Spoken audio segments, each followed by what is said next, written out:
Assalamualaikum warahmatullahi wabarakatuh.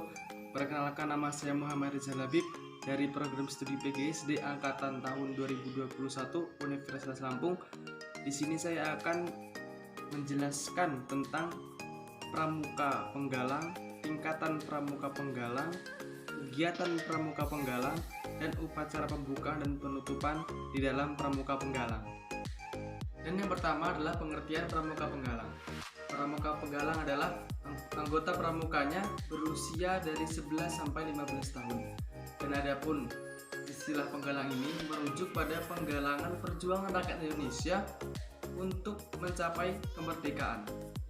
Dan satuan terkecil di dalam pramuka penggalang ini disebut dengan regu, yang mana anggotanya itu berisi 5 sampai 10 orang. Dan satuan beberapa regu itu disebut dengan pasukan. Yang selanjutnya adalah tingkatan di dalam pramuka penggalang. Tingkatan yang pertama adalah tingkatan penggalang ramu. Di dalam Kamus Besar Bahasa Indonesia, ramu itu berarti kumpul atau menjadikan satu. Maksudnya menjadikan satu kayu-kayuan atau akar-akaran. Nah, dalam pramuka penggalang ramu ini terdapat syarat-syarat yang harus dipenuhi, yaitu yang pertama, rajin dan giat mengikuti latihan penggalang ramu sekurang-kurangnya 6 kali latihan berturut-turut. Kemudian yang kedua, hafal dan mengerti isi dari dasar Dharma dan Trisatya. Yang ketiga, bisa memberi salam pramuka dan tahu penggunaannya. Dan masih banyak lagi. Dan tingkatan yang selanjutnya adalah penggalang rakit. Penggalang rakit adalah tingkatan dalam pramuka penggalang yang kedua. Di dalam penggalang rakit ini terdapat syarat-syarat yang harus dipenuhi, yaitu antara lain yang pertama, rajin dan giat mengikuti latihan pramuka sekurang-kurangnya 10 kali latihan berturut-turut. Yang kedua, bersungguh-sungguh di dalam mengamalkan dasar Dharma dan Trisatya. Yang ketiga, mengenal struktur organisasi dan tanda-tanda pengenal di dalam gerakan pramuka, dan lain-lain. Dan tingkatan yang terakhir adalah penggalang terap. Penggalang terap adalah tingkatan yang terakhir di dalam pramuka penggalang. Dan di dalam penggalang terap ini ada beberapa syarat yang harus dipenuhi, yaitu yang pertama, rajin dan giat mengikuti latihan sekurang-kurangnya 10 kali latihan berturut-turut. Kemudian yang kedua adalah bersungguh-sungguh mengamalkan Pancasila. Kemudian yang ketiga, mengetahui sejarah Sumpah Pemuda.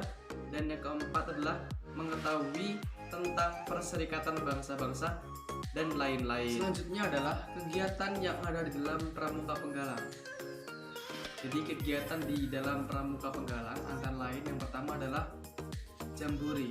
Jambore adalah pertemuan pramuka penggalang dalam bentuk perkemahan yang besar, dan ini diadakan secara bertingkat dari ranting, cabang, daerah hingga nasional.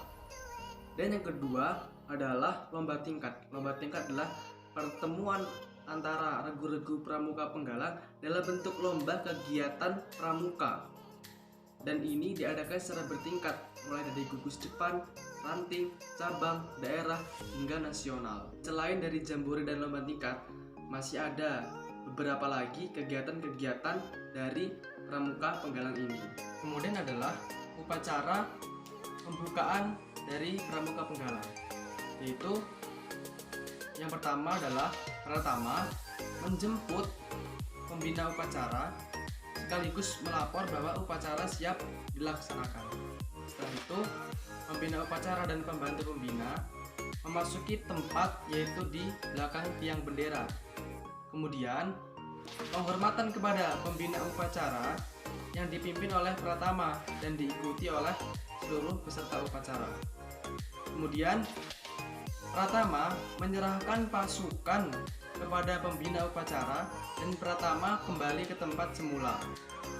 Setelah itu adalah pengibaran bendera merah putih dan penghormatannya dipimpin oleh pembina upacara.